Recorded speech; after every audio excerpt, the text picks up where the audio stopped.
Haunted road. इस कहानी के लेखक हैं संजय कामली। बहुत रात हो गई थी। नील बाइक पर अपने घर जाने के लिए निकला। कुछ दिनों पहले ही उसे यह नई नौकरी मिली थी। कभी डे शिफ्ट कभी नाइट शिफ्ट करके वो बहुत थक जाता था। रात के करीबन 1 बजे नील ऑफिस से निकला था। नाइट शिफ्ट से निकले बहुत सारे लोग उसे हाईवे की तरफ जाते दिखे। नील भी उनमें शामिल हो गया, लेकिन हाईवे से उनके रास्ते अलग हो गए। सब लोग अपने अपने रास्ते चले गए। वो भी बाइक पर निकला। कुछ ही देर बाद नील हाईवे पर आया। रात बहुत हो गई थी, इसलिए ट्रैफिक भी बहुत कम था। उसे अपनी स्पीड पर बिल्कुल भी कंट्रोल नहीं था।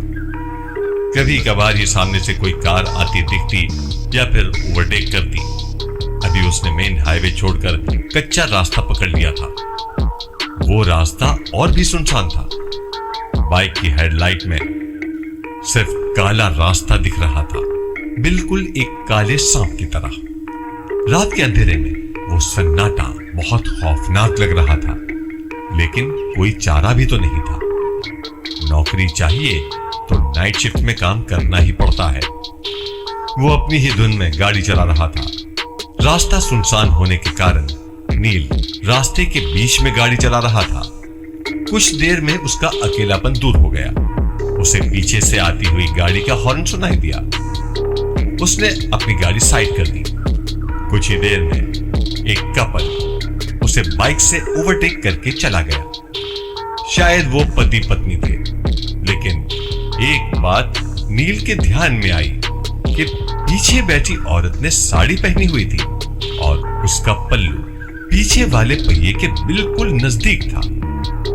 हवा के झोंके से वो कभी भी बाइक के पहिए में अटक सकता था, और अगर वो पल्लू अटक गया तो पता नहीं क्या अनर्थ हो सकता था।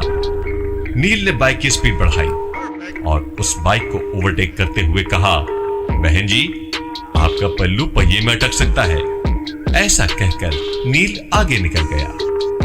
नील के मन को एक राहत मिली कि उसने किसी की मदद की, क्योंकि आजकल ऐसे कई वीडियोस सोशल मीडिया पर आते रहते हैं कि एक लड़की बाइक पर बैठी है और उसका पल्लू बाइक के पहिए में अटक गया। दोनों गिर गए और जख्मी हो गए। नील इसी सोच में था कि अचानक वही बाइक वाला फिर से आगे निकलकर चला गया। लेकिन ये क्या, उसकी बीवी कहां गई? वो वहां नहीं थी। कहां गई होगी?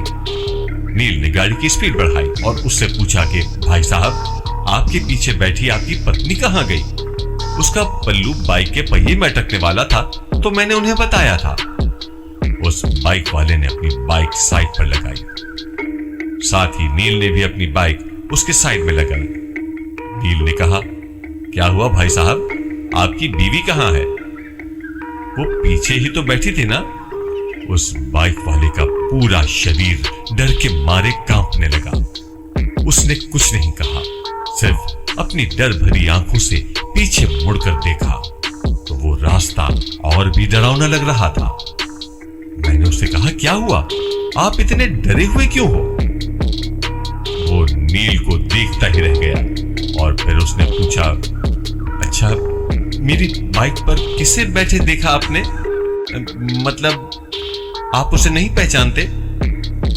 मैं जॉब से घर जा रहा था अकेले। मैंने तो किसी को लिफ्ट भी नहीं दी थी। उसकी बातें सुनकर नील के रोंगटे खड़े हो गए। दोनों ने एक दूसरे को देखा और एक साथ पीछे देखा तो उन्हें रात की गहराई में एक धुंधली सी परछाई नजर आई। वो देखते ही दोनों की आंखें खौफ से फटी की फटी रह गईं। उन दोनों का दिल जोर जोर से धड़कने लग गया कि तभी सामने वाली बाइक ने हॉर्न दिया।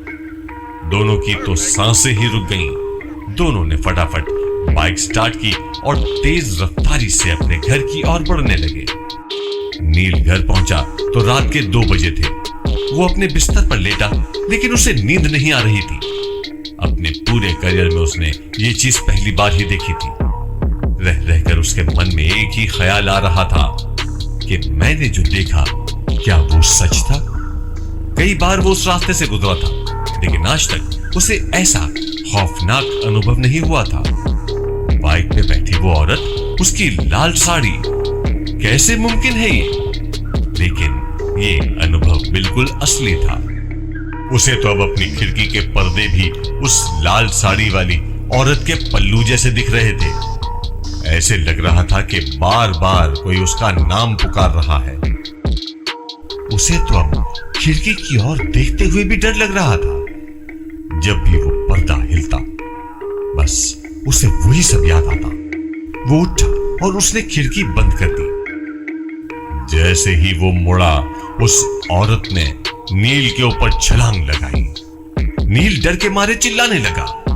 देखा तो वो सपना था। नील ने सोचा, मैं कुछ ज्यादा ही सोच रहा हूं, और सो गया। 2 दिन तक नील काम पर भी नहीं गया, लेकिन वो ऐसा कितने दिन कर सकता था? तीसरे दिन वो काम पर चला गया, लेकिन उसका काम में बिल्कुल ध्यान नहीं था। बार बार वो घड़ी देख रहा था। 12:30 बज गए, शिफ्ट खत्म हो गई।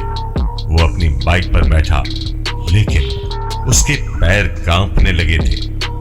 सोचो ही में वो कब हाईवे से निकलकर कच्चे रास्ते में आया, ये उसे पता ही नहीं चला।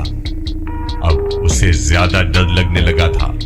उसे सब याद आ रहा था। पीछे से एक गाड़ी का हॉर्न सुनाई दिया। नील के रोंगटे खड़े हुए। क्या वो औरत फिर से उस आदमी के पीछे बैठी हुई होगी? क्या वो मुझे फिर से दिखेगी? उसे खुद अपनी हार्ट बीट तक सुनाई दे रही थी। पूरा शरीर पसीना पसीना हो गया था। दूसरी बाइक आगे जाने की कोशिश करने लगी। नील ने सोचा कि मैं इसके पीछे देखूंगा या नहीं, लेकिन आखिरकार उसने पीछे देख ही लिया तो उसके पीछे कोई नहीं था।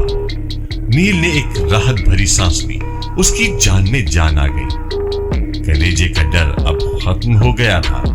नील ने बाइक वाले की ओर देखा और थोड़ा सा स्माइल किया, तो उस बाइक वाले ने अपने हेलमेट की कांच ऊपर की और बोला, बहन जी से कहिए उनका पल्लू पहिए में अटक सकता है।